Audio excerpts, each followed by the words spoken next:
The man who actually knows just what he wants in life has already gone a long way toward attaining it.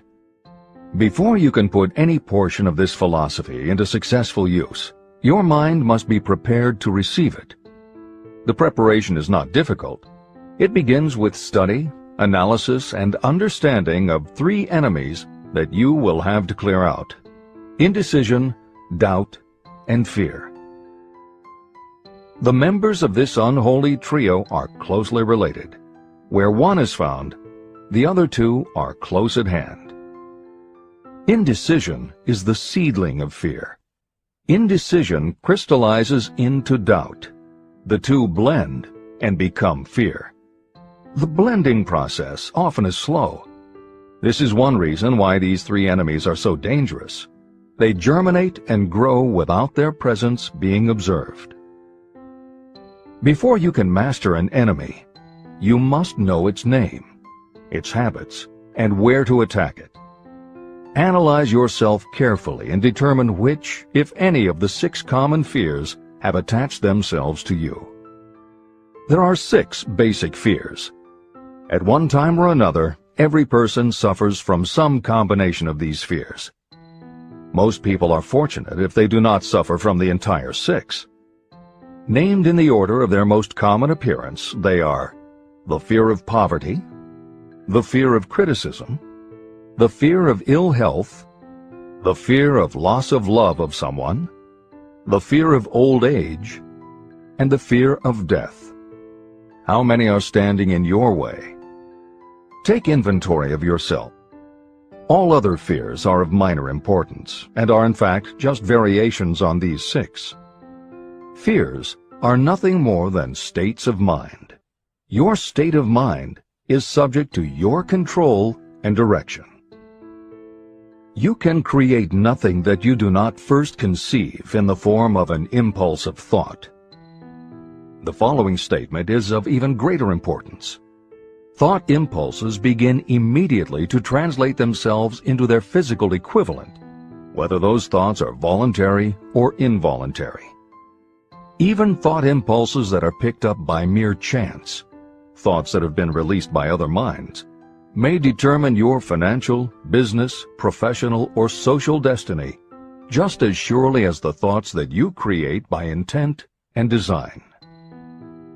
This circumstance also explains why some people seem to be lucky, while others of equal or greater ability, training, experience, and brain capacity seem destined to have misfortune.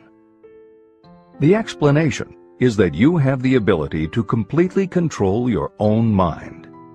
With this control, you may open your mind to the thought impulses that are being released by other brains, or you can close the doors tightly and admit only thought impulses of your own choice. Nature has endowed human beings with absolute control over only one thing, and that one thing is thought. This fact, coupled with the additional fact that everything we create begins in the form of a thought, leads us very near to the principle by which fear may be mastered. The first basic fear, the fear of poverty. There can be no compromise between poverty and riches. The two roads that lead to poverty and riches travel in opposite directions. If you want riches, you must refuse to accept any circumstance that leads toward poverty. The word riches is used in its broadest sense, meaning financial, spiritual, mental, and material wealth. The starting point of the path that leads to riches is desire. Here is the place to give yourself a challenge. Here is the point at which you can tell what the future holds in store for you. If you demand riches, determine what form and how much will be required to satisfy you. All you need is one thing. Incidentally, the only thing you can control, and that is a state of mind. A state of mind is something that is up to you. It cannot be purchased. It must be created. Fear of poverty is a state of mind, nothing else. But it is sufficient to destroy your chances of achievement in any undertaking.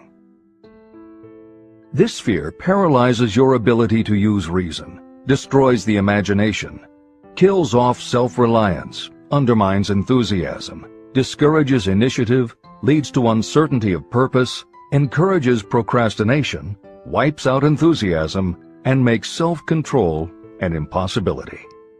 It takes the charm from your personality, destroys the possibility of accurate thinking, diverts concentration of effort. It defeats persistence, turns willpower into nothingness, destroys ambition, clouds the memory, and invites failure in every conceivable form. It kills love and assassinates the finer emotions of the heart, discourages friendship and invites disaster in 100 forms, leads to sleeplessness, misery, and unhappiness. And all this despite the obvious truth that you live in a world of overabundance of everything your heart could desire, with nothing standing between you and your desires except lack of a definite purpose. The fear of poverty is, without doubt, the most destructive of the 6 basic fears. The fear of poverty grew out of our inherited tendency to prey upon our fellow human beings economically. Nearly all animals lower than us are motivated by instinct, but their capacity to think is limited, and therefore they prey upon one another physically. We, with our superior sense of intuition, with the capacity to think and to reason, do not eat others bodily. Human beings get more satisfaction out of eating others financially. Humans are so avaricious that every conceivable law has been passed to safeguard us from one another. Nothing brings so much suffering and humility as poverty. Only those who have experienced poverty understand the full meaning of this. It is no wonder that we fear poverty. Through a long line of inherited experiences, we have learned for sure that some people cannot be trusted where matters of money and earthly possessions are concerned.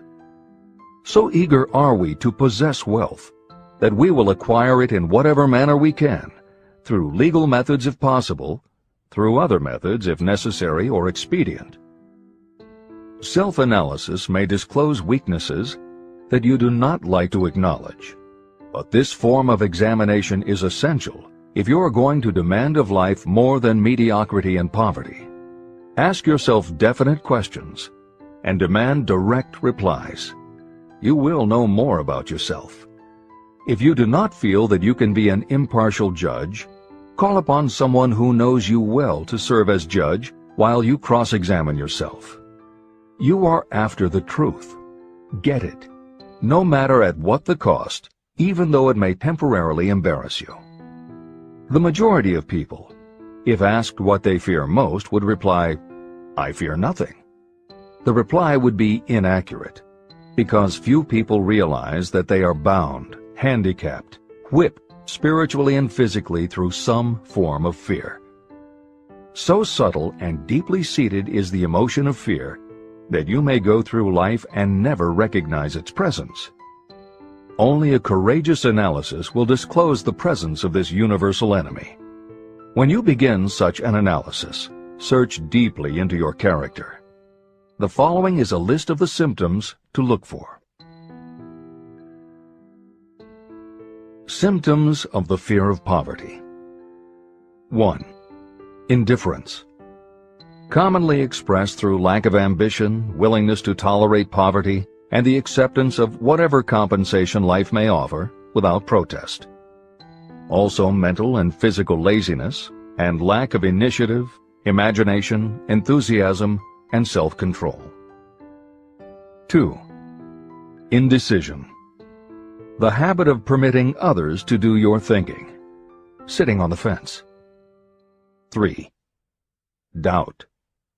Generally expressed through alibis and excuses designed to cover up, explain away, or apologize for your failures. Sometimes expressed in the form of envy of those who are successful, or by criticizing them. 4. Worry. Usually expressed by finding fault with others, a tendency to spend beyond your income, neglect of personal appearance, scowling and frowning, nervousness, lack of poise, self-consciousness, and often the use of alcohol or drugs. 5. Overcaution. The habit of looking for the negative side of every circumstance.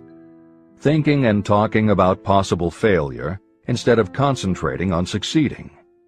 Knowing all the roads to disaster, but never searching for the plans to avoid failure. Waiting for the right time to begin, until the waiting becomes a permanent habit. Remembering those who have failed and forgetting those who have succeeded. Seeing the hole in the donut, but overlooking the donut around the hole. 6. Procrastination. The habit of putting off until tomorrow that which should have been done last year, spending more time in creating excuses than it would take to do the job. This symptom is closely related to overcaution, doubt, and worry. Refusal to accept responsibility. Willingness to compromise rather than put up a fight. Compromising with difficulties instead of harnessing and using them as stepping stones to advancement.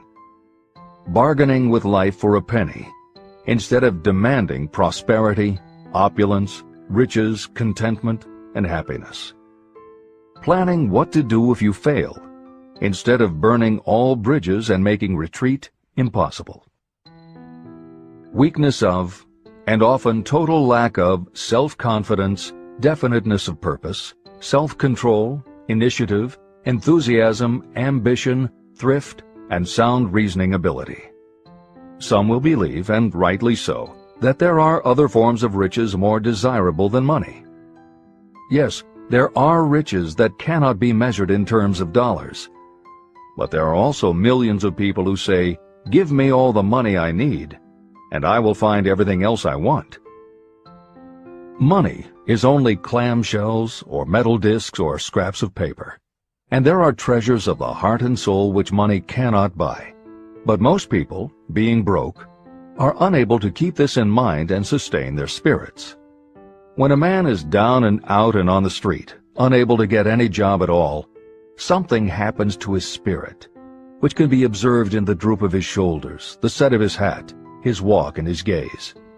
He cannot escape a feeling of inferiority among people with regular employment, even though he knows they are definitely not his equals in character, intelligence, or ability.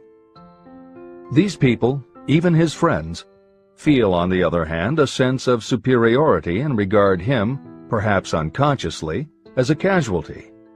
He may borrow for a time, but not enough to carry on in his accustomed way, and he cannot continue to borrow very long. But borrowing in itself, when a man is borrowing merely to live, is a depressing experience, and the money lacks the power of earned money to revive his spirits.